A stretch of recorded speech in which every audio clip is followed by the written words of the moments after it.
the samosas were there, the tea was there, but we used to, in between, we used to make the best souffle omelette that money could buy.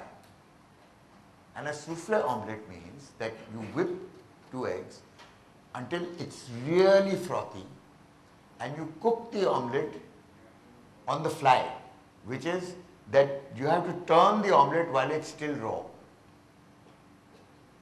so that the outside forms a skin and the inside is runny.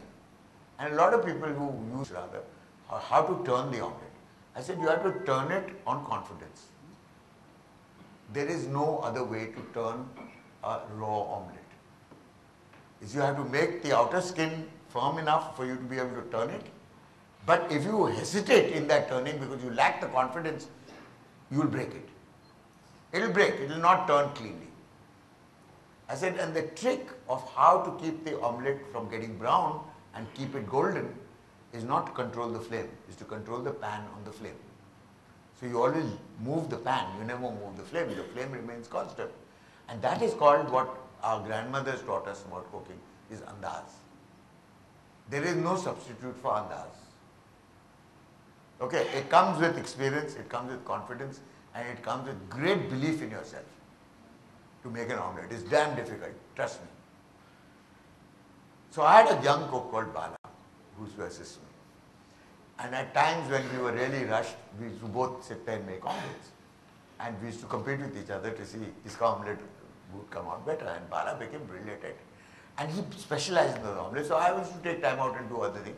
So my practice was a little less. And one day we had a huge rush and we were both making omelettes. And there was table number 5, they both wanted an omelette. So I made an omelette and there were 2-3 spots of brown on it. It wasn't perfectly golden. There were 2-3 spots of brown and I turned it. I said, oh shit, doesn't matter. You know, in a hurry, there's not going to wait. So I put it out on the counter and said, table number 5, please take your omelette. And carried on making another omelette. But 20 minutes later, this guy standing there and said, where's my omelette? So I said, I just put the omelette out on the counter for you, you know. And you have to eat the omelette within the first 15 seconds because otherwise it dies.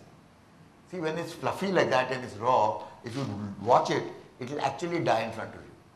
So it has to be eaten rapidly. When you cut it, it just runs out, you know. It's got all kinds of stuffings in it.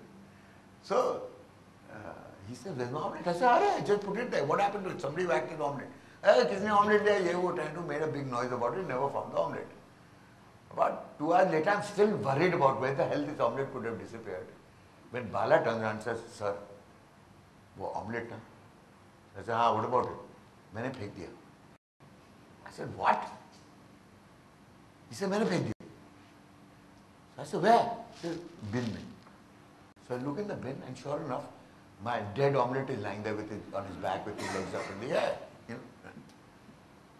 And I told him, I said, you bastard, I'm your guru. I mean, that's my omelette. How dare you throw it?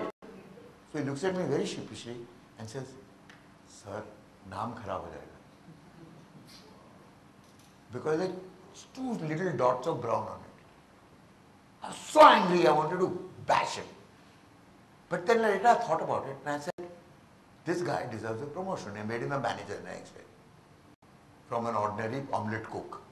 Okay? The reason why I made him the manager was I realized that he owned his job. He was so proud of being the best omelette maker in Bombay that he wouldn't compromise that omelette. Come, hello, I would at the cost of being sacked. Because he knew that throwing my omelette away, he was this close to being sacked. But he took that call. He took that call because he owned the job.